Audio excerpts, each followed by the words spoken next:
नमस्कार मित्रों, मैं आपका मित्र दीपक तनेजा आप सभी का स्वागत करता हूं आपके सबसे लोकप्रिय चैनल योर कालचक्र में। मित्रों, आज पुनः हम तुला राशि से मीन राशि तक नक्षत्रों के आधार पर चंद्रमा के अष्टम भाव में बैठे होने का क्या फल हमारे जीवन पे पड़ता है, उसके विषय में बात कर रहे हैं। मैं आप सभी के सहयोग से आदरणीय उत्तरा दीदी का स्वागत करता हूँ। नमस्कार दीदी, आपका स्वागत है। नमस्कार नमस्कार दीपक जी। जैसा कि हमने पिछले हमारे जो एपिसोड में था कि मेष लग्न से कन्या लग्न वाले जातकों के लिए चंद्रमा यदि अष्टम भाव में हो और विभिन्न नक्षत्रों में हो उसका क्या फल मिलता है, उसके बारे में थोड़ा जानकारी प्राप्त की थी। आज हम तुला राशि से लेकर मीन राशि तक के जो लग्न होते हैं उनके लिए चंद्रमा यदि अष्टम भाव में होता है तो वो किन किन भावों का स्वामी होता है और किस नक्षत्र में होता है, ये जानकर हम उसका फलित करने का प्रयास करेंगे। सबसे पहले जैसा कि हमने कहा तुला लग्न आती है और तुला लग्न वाले जातकों के लिए चंद्रमा दशम भाव का स्वामी होता है, 10th हाउस लॉर्ड।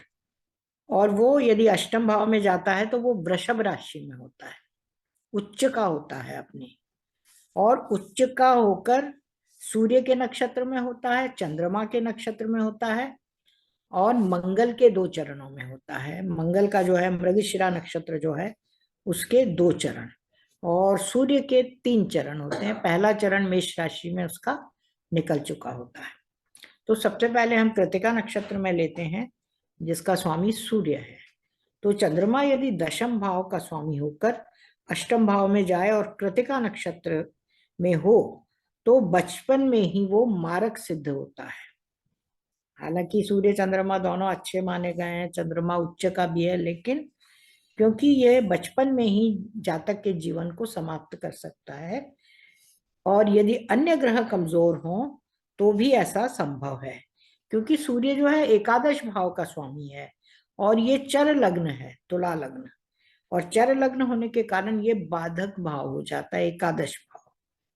तो यदि इसमें चंद्रमा रहता है जन्म होते समय, कृतिका नक्षत्र तृतीय द्वितीय तृतीय और चतुर्थ चरण, तो ये एक तरह से मारक और बाधक का काम करने लग जाता है। अष्टम भाव खतरा, तो शिशु अवस्था में ही मृत्यु होने की संभावना रहती है। जो भी ग्रह यदि बाधक भाव का स्वामी होता है या वहां का सिग्निफिकेटर होता है वो अपनी दशा अंतरदशा में मृत्यु दे सकता है, ऐसा है। अब जहां तक अगर मान लो, हालांकि वो व्यवसाय तो कर नहीं सकता है बचपन में, लेकिन अगर हम इस पॉइंट से भी बात करें तो उसकी प्रगति और लाभ जो है संतोषजनक रहता है। मान लीजिए वो किसी तरह से बच जाता है, तो वैसे बचने की संभावना नहीं रहती है, लेकिन सूर्य की महादशा उसके जीवन में दोबारा नहीं आती है, अंतरदशाएं आती है। उसका सम्मान मिलता है उसको, वो धन बचा सकता है और सुख और आनंद पूर्वक अपना जीवन यापन कर सकता है। उसकी मित्रता जो रहती है वो स्थायी रहती है, लेकिन सबसे खतरा जो ये है यही रहता है अष्टम में जाता है तो। अब आता है रोहिणी नक्षत्र।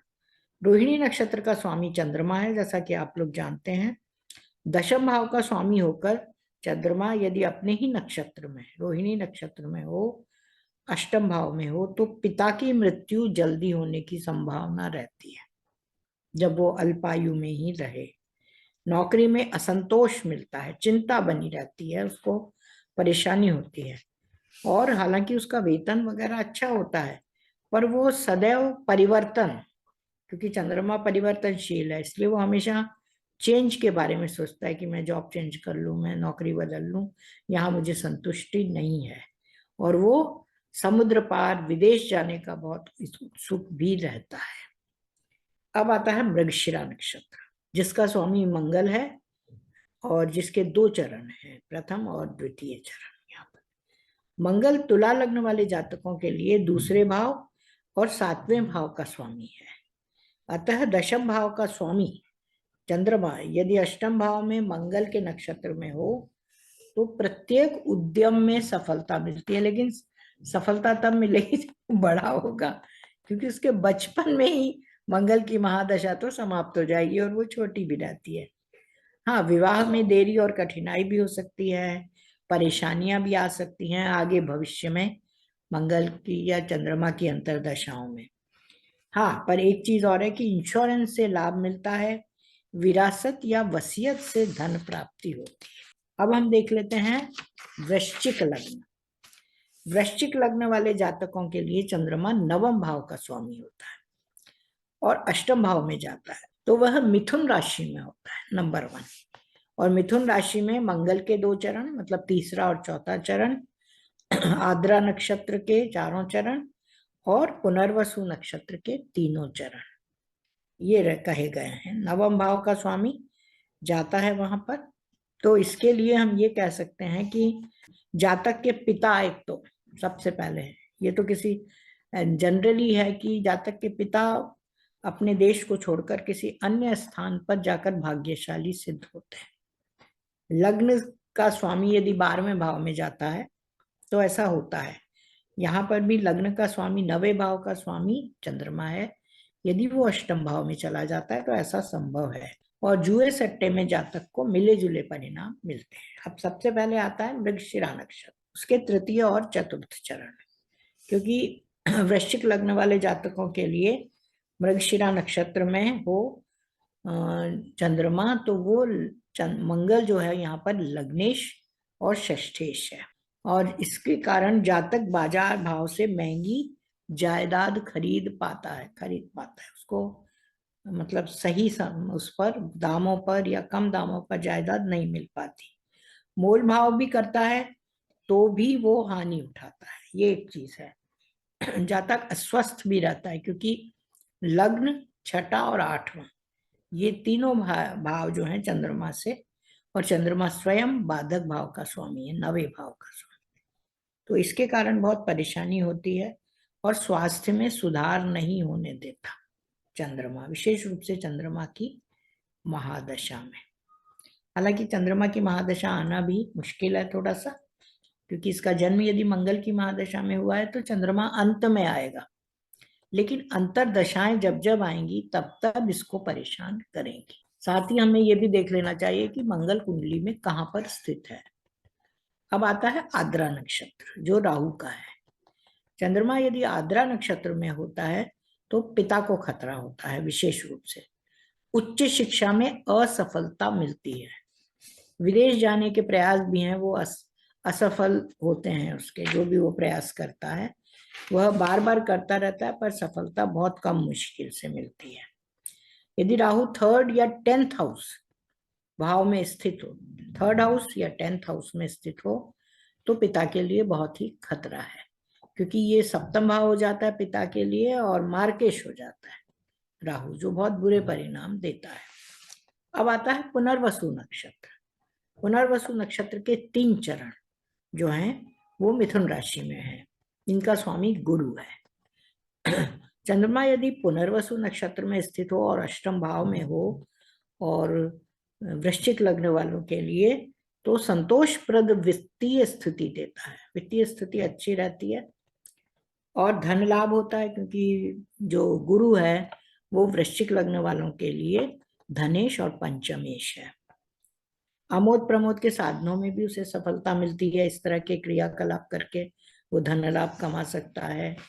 जातक प्रेम विवाह कर सकता है, क्योंकि पंचम भाव भी जुड़ा हुआ है। जीवन साथी को लाभ मिलता है, संतान बुद्धिमान होती है, जातक को जुए, सट्टे, सिनेमा घर, संगीत इत्यादि से लाभ होता है। धनु लग्न वाले जातकों के लिए चंद्रमा अष्टम भाव का स्वामी होकर अष्टम भाव में स्थित होता है, तो वह एक तो स्वग्रही होता है, नंबर 1, और फिर वो सबसे पहले गुरु के नक्षत्र के प्रथम चरण में रहता है। प्रथम मतलब चतुर्थ चरण, अंतिम चरण जो रहेगा कर्क राशि में पुनर्वसु का अंतिम चतुर्थ चरण आता है, और फिर पुष्य नक्षत्र आता है पूरा, और अश्लेषा नक्षत्र आता है, और जिनके स्वामी जैसे हैं गुरु है, शनि है और बुध है। अब आ जाता है हम पुनर्वसु के बारे में थोड़ा सा जानते हैं कि धनु लग्न वालों के लिए पुनर्वसु नक्षत्र के चतुर्थ चरण में होना, अष्टम भाव का स्वामी चंद्रमा, तो व्यक्ति को जमीन जायदाद बेचनी पड़ती है। एक तो जमीन जायदाद से उसे नुकसान होता है या उसके कुछ समस्याओं के निवारण के लिए उसको जमीन जायदाद बेचनी पड़ती है। और घनिष्ठ मित्रों की घृणा का पात्र भी बनता है। उसके आराम में हमेशा खलल पड़ता रहता है, मतलब डिस्टरबेंस होता रहता है। अपना वाहन भी बेच सकता है वो, क्योंकि चतुर्थ भाव का स्वामी भी है यहाँ पर गुरु, लग्नेश और चतुर्थेश है गुरु धनु लग्न वालों के लिए। एक न एक चिंता उसे लगी रहती है। लेकिन जातक की माँ को चंद्रमा अच्छे और शुभ परिणाम देता है। वो ऐसा इसलिए कि चतुर्थ भाव का स्वामी, चतुर्थ भाव का स्वाभाविक कारक है और उसका कारक है। तो वहां से चतुर्थ भाव से जो अष्टम भाव है वो पंचम भाव है। वहां से अगर अपन मदर के लिए काउंट करते हैं तो वो पंचम भाव है। उसे लोकप्रियता भी मिलती है मदर को, और गुरु लग्न तथा चतुर्थ भाव का स्वामी होने के कारण अच्छा रहता है कुछ माता के लिए, क्योंकि माता के लिए वो शुभ रहता है उसके अपने लिए। अब आता है पुष्य नक्षत्र। पुष्य नक्षत्र इसका स्वामी शनि है। शनि धनु लग्न वालों के लिए सेकेंड हाउस लॉर्ड और थर्ड हाउस लॉर्ड है। और पुष्य नक्षत्र जो है उसमें चंद्रमा जातक को कभी भी अच्छे फल नहीं दे पाता है, विशेष रूप से धनु लग्न। दूसरे और तीसरे भाव का स्वामी है, अष्टम में आ गया है, तो शत्रु बढ़ते हैं, निराशावादी होता है वो, धन की भी उसको हानि होती है। उसे सदैव डर लगा रहता है कि वह कुछ न कुछ अपना खो देगा। आलसीपन के कारण भी वो असफल रहता है। शनि जो है आलसीपना भी देता है, हीन भावना का शिकार भी रहता है। उसके कुछ अन्य दोष भी इसके लिए जिम्मेदार रहते हैं जिनके लिए वो असफल रहता है, जैसे लापरवाह रहना, चुपचाप रहना, कुछ कुछ करना ही नहीं चाहता है वो। और उसे क्रोध दिलाने वाली और हताशा बढ़ाने वाली खबरें अथवा पत्र मिलते रहते हैं। नहीं चाहते हुए भी उसको मिलते हैं, जिससे वो बहुत हताश या निराश हो जाता है। वो पेट्रोल या माइंस के उत्पादनों का व्यापार करके, उत्पादक जो होते हैं उनका व्यापार करता है, लेकिन उसमें काफी उसको कर्जा भी हो जाता है। ये भी बात है, नुकसान होता है, एक तरह से उधार लेना पड़ता है। अब आता है अश्लेषा नक्षत्र। अश्लेषा नक्षत्र का स्वामी बुध है और धनु लग्न वाले जातकों के लिए बुध सप्तमेश और दशमेश है।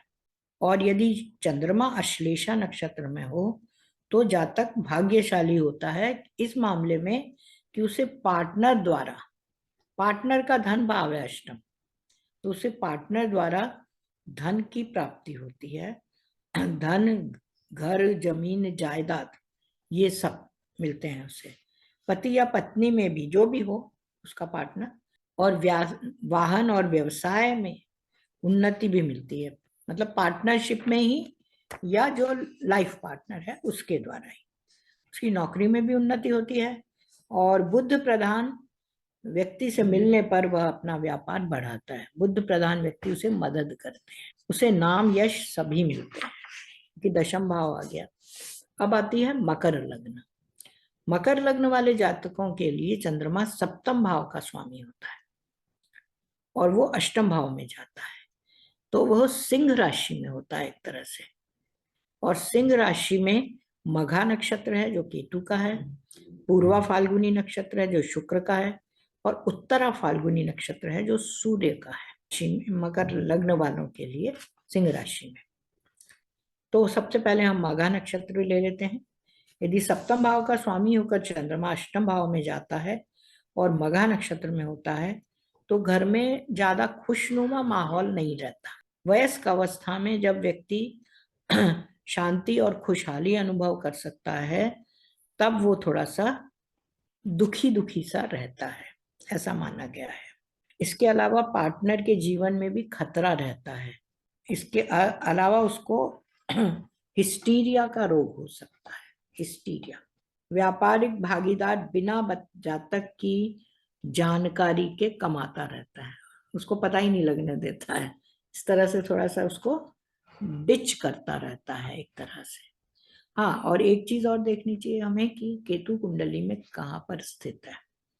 हालांकि केतु की महादशा उसके बचपन में ही निकल जाएगी, इसलिए बहुत ज्यादा चिंता की जरूरत नहीं है, लेकिन फिर भी केतु की अंतर्दशाएं उसका कुछ खराब कर सकती। अब आता है पूर्वा फाल्गुनी नक्षत्र जो शुक्र का है।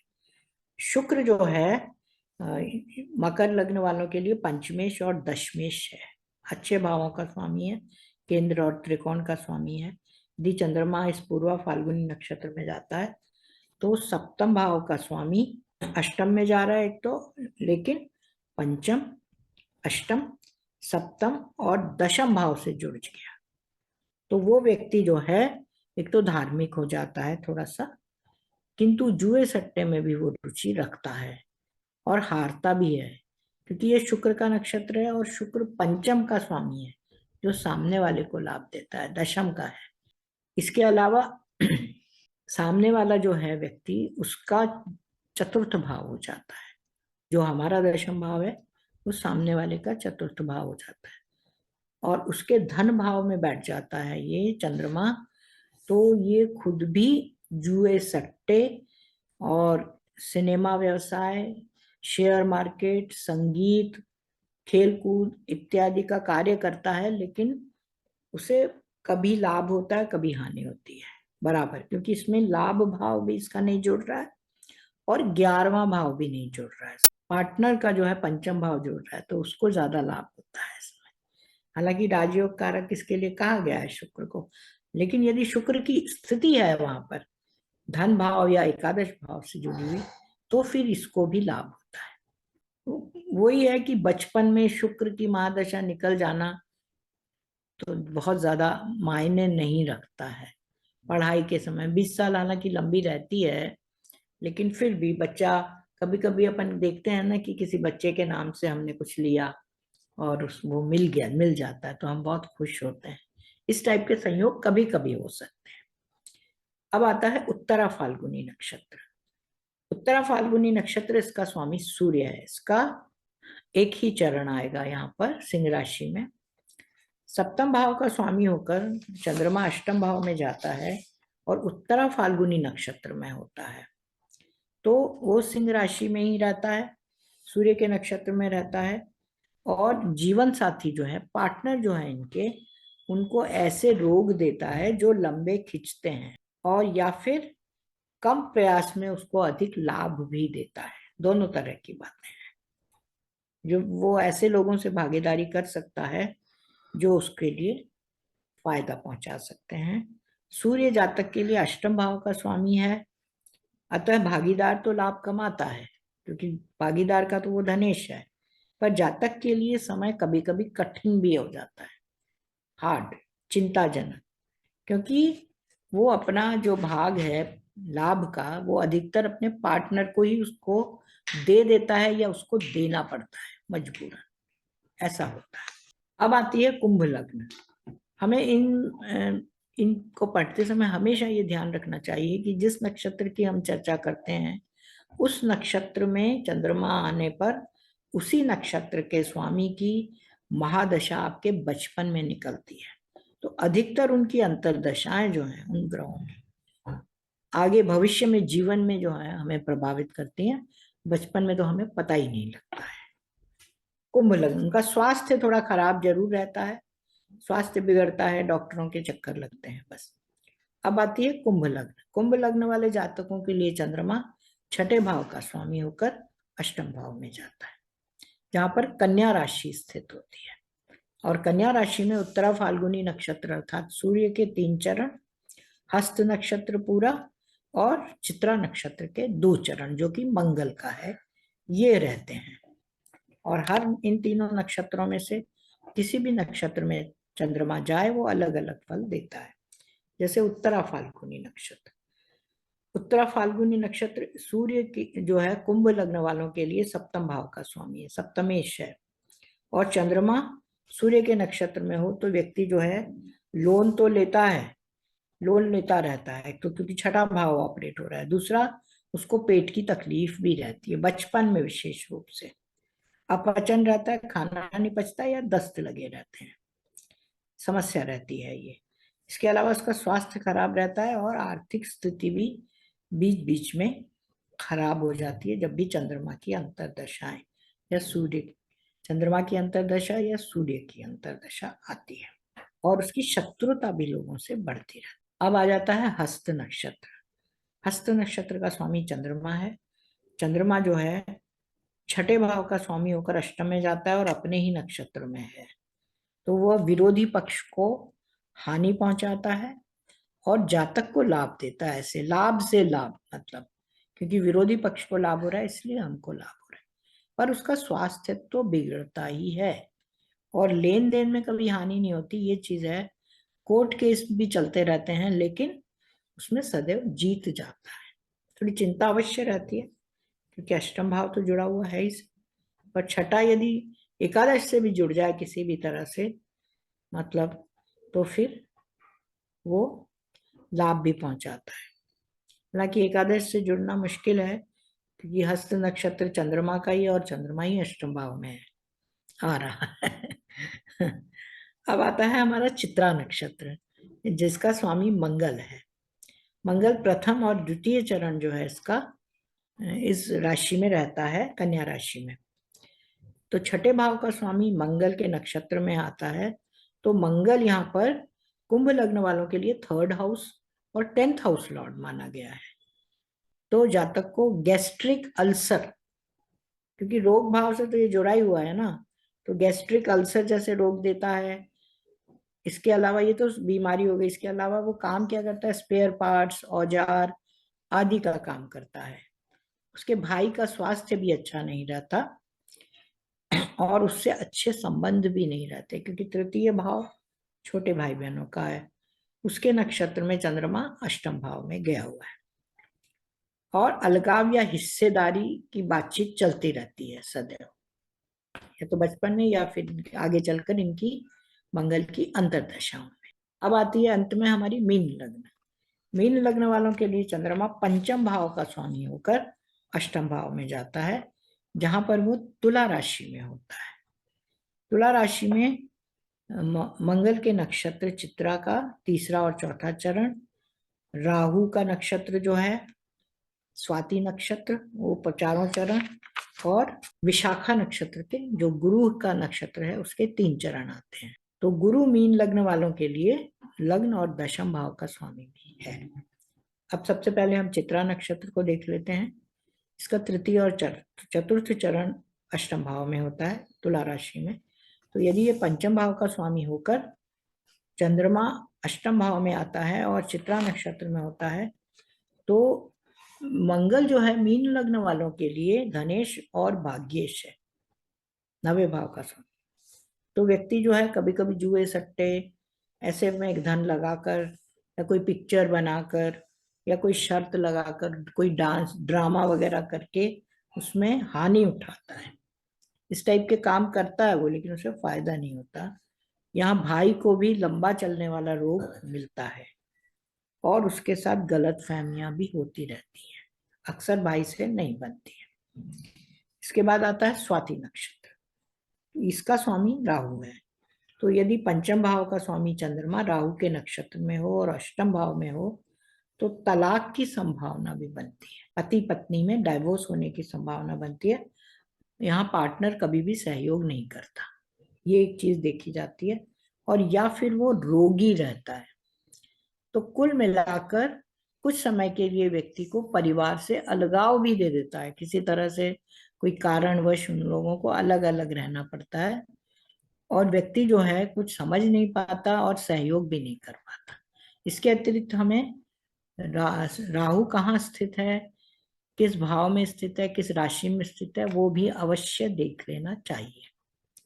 अंत में आता है कि पंचम भाव का स्वामी होकर चंद्रमा विशाखा नक्षत्र में हो, तो इस नक्षत्र का स्वामी जो गुरु है वो लग्नेश और दशमेश है।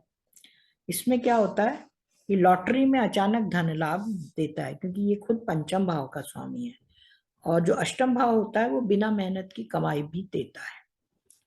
व्यक्ति प्रसूति या अस्पताल या स्टॉक एक्सचेंज में भी काम कर सकता है, पंचम भाव से जुड़े हुए व्यवसाय, या फिर रेस क्लब में काम कर सकता है। फिर काफी लोकप्रिय और धनी भी हो जाता है वो इन कार्यों से। किंतु इसके लिए यह आवश्यक भी है कुंडली में देखना कि अकारक या पाप ग्रह गुरु पर दृष्टि न डालें। इस चीज का ध्यान रखना चाहिए। तो इन सब बातों को ध्यान में रखते हुए और अपने अपने एक्सपीरियंसेस को भी शामिल करते हुए आप लोग यदि अष्टम चंद्रमा का फलित करेंगे तो वो जरूर सही साबित होगा। बहुत बढ़िया, अद्भुत, बहुत ही अच्छी जानकारी। आशा अब करता हूँ जितने भी विद्यार्थी वर्ग के लोग हैं वो आज बहुत ही मतलब बहुत अच्छा महसूस कर रहे होंगे, उन्हें बहुत अच्छी जानकारी प्राप्त हुई है। आदरणीय उत्तरा दीदी का मोबाइल नंबर यहाँ पर दिया हुआ है। दीदी शिक्षा एवं कंसल्टेंसी दोनों सर्विसेज प्रोवाइड करती हैं। आपको शिक्षा या कंसल्टेंसी संबंधित कोई भी बात करनी है, आप डायरेक्टली उनको अप्रोच कर सकते हैं। इसी के साथ आज के लिए बस इतना ही। मिलते हैं फिर एक नए विषय के साथ। नमस्कार, धन्यवाद।